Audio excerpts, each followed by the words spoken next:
मित्रों, जय श्री राम। मैं संतोष पांडे आपके परमात्मा की सर यूट्यूब चैनल से एक बार फिर एक सफ़र में। मित्रों, आज हमारी ये यात्रा हमें ले जा रही है अयोध्या से लगभग 40 किलोमीटर दूर सरजू नदी के किनारे श्रृंगी ऋषि के आश्रम में। एक महान तपस्वी ऋषि श्रृंगी का आश्रम, जहाँ पर लोगों का कहना है कि संतान की कामना लेकर यहाँ आने वाले श्रद्धालुओं की मनोकामना पूरी हो जाती है। इसके पीछे का कारण यह बताया जाता है कि पौराणिक कथाओं के अनुसार अयोध्या के महाराजा दशरथ को पुत्र रत्न की प्राप्ति भी इन्हीं महान ऋषि श्रृंगी के पुत्रेष्ट यज्ञ के उपरांत ही हुआ था। और हम लोग कुछ ही देर में अयोध्या से गोसाईगंज और महबूबगंज होते हुए उस रास्ते पर हैं जिस रास्ते पर ऋषि श्रृंगी का आश्रम पड़ता है। और ये देखिए, सड़क का मरम्मत हो रहा है। जिस तरह आपने सुना कि भगवान श्री राम से जुड़े सारे पवित्र स्थलों का पुनरुद्धार करा रही है सरकार, उसी क्रम में चूंकि भगवान श्री राम के सांसारिक जीवन के मूल में ऋषि श्रृंगी का सहयोग प्राप्त था, मतलब उन्हीं के पुत्रेष्टि यज्ञ के उपरांत भगवान श्री राम अपने तीनों भाइयों सहित अयोध्या में प्रकट हुए थे। इसलिए ऋषि श्रृंगी के इस आश्रम को नवीन और अधिक दर्शनीय कराने का इंतजाम किया जा रहा है। और ऋषि श्रृंगी के आश्रम की ओर हम लोग अब घूम चुके हैं।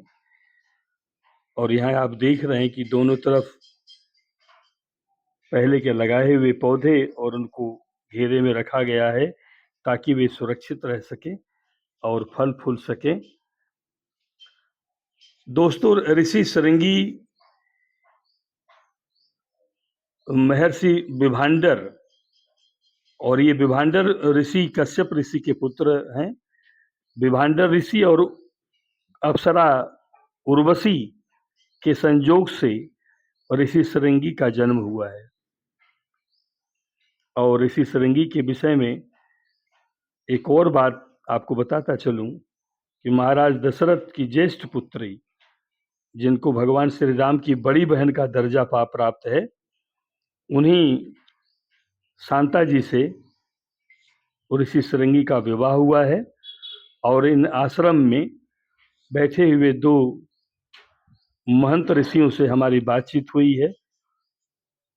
यहाँ की सारी कहानी, यहाँ की सारी महत्ता और पौराणिक कहानियों के विषय में यहीं इन लोगों ने हमको जानकारी दी।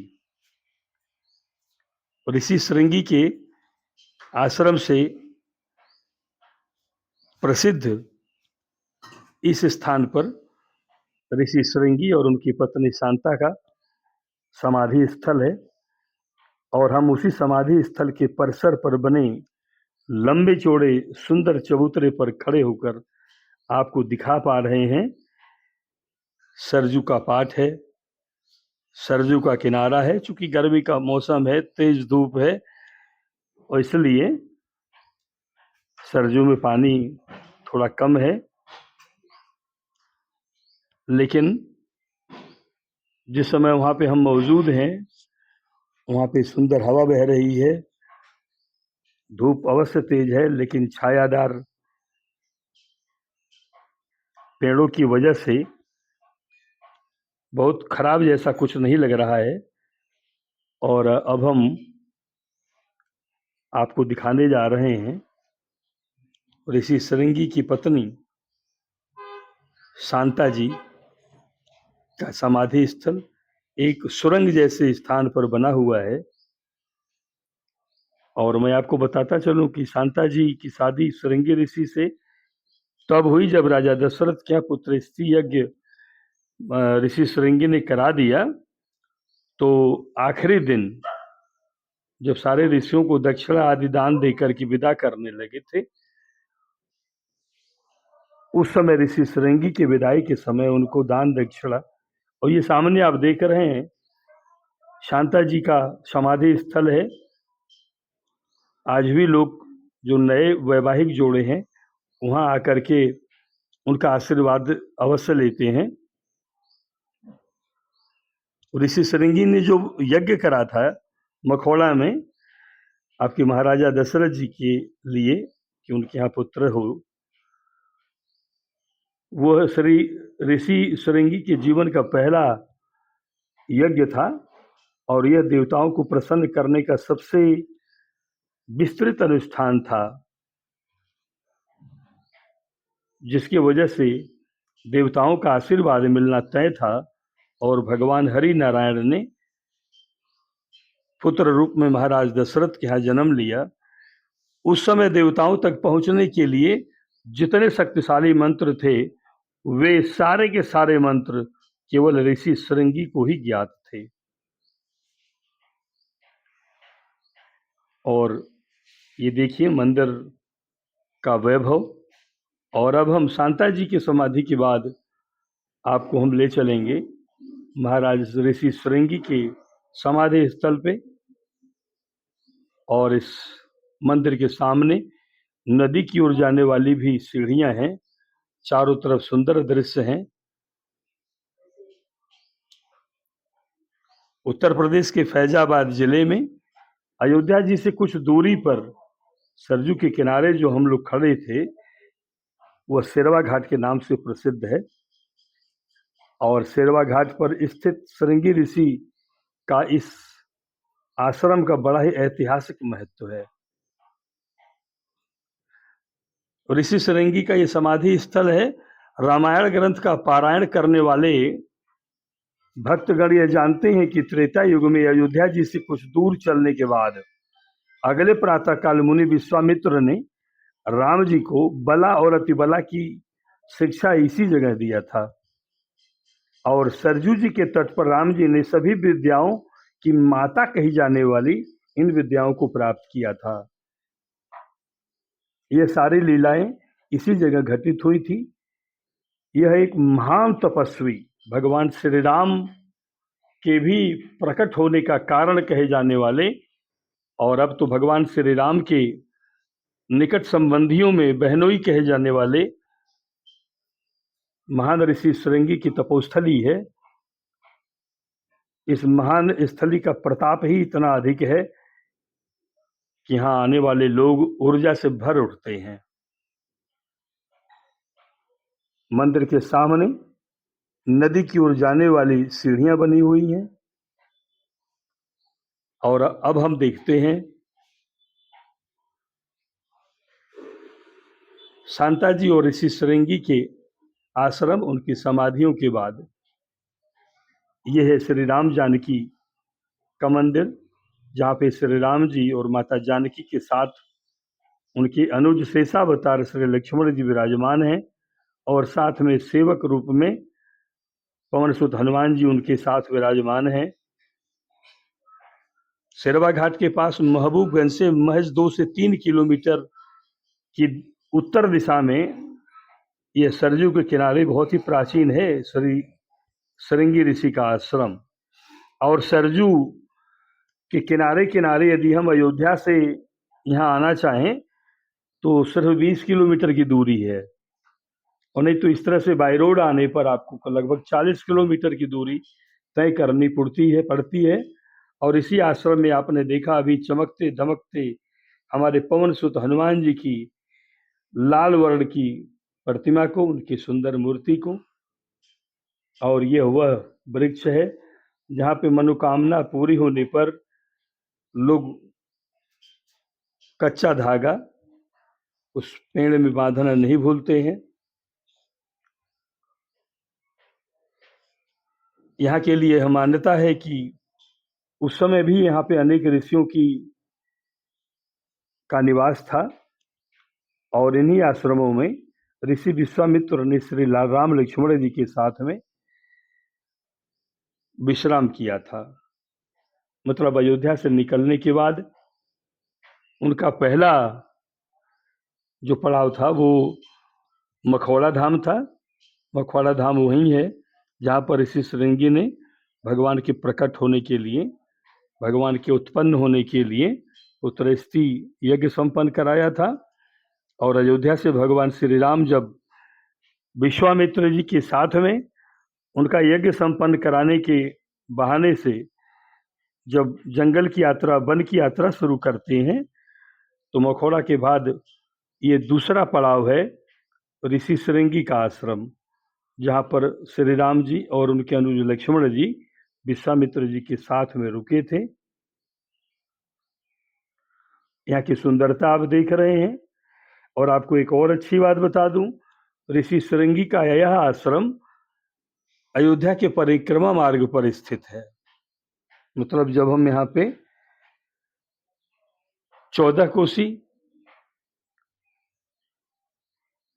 कोसी परिक्रमा में तो ये नहीं शामिल हो पाएगा, लेकिन जब हम 84 कोसी परिक्रमा पर निकलेंगे तो उस परिक्रमा मार्ग पर गोसाईगंज और ये ऋषि श्रृंगी का ये आश्रम पड़ता है।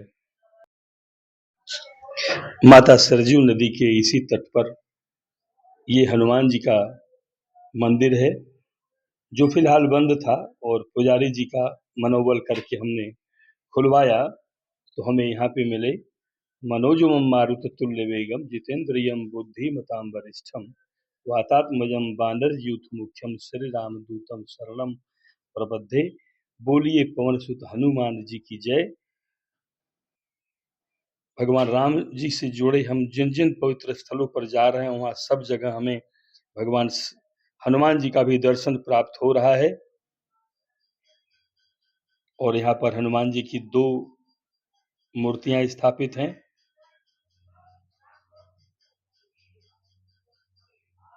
यहाँ हम हनुमान जी को प्रणाम करते हैं और ऋषि श्रृंगी जी के आश्रम में उनके समाधि स्थल पर स्थापित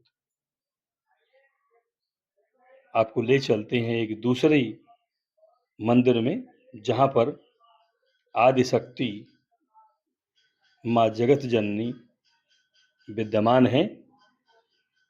कहते हैं कि सर्व मंगल मांगल्ये शिवे सर्वार्थ साधिके शरणे त्र्यंबके गौरी नारायणी नमस्तुते। ओम जयंती मंगला काली भद्रकाली कपालिनी दुर्गा क्षमा शिवा धात्री स्वाहा स्वधा नमस्तुते। और ये हमने आपको दिखाया आदिशक्ति माता दुर्गा।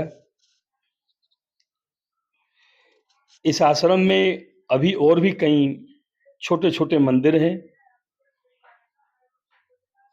कुछ पंचायतों के भी मंदिर हैं। अब हम आ गए हैं यहाँ पर स्थापित बाबा शनिदेव के मंदिर में।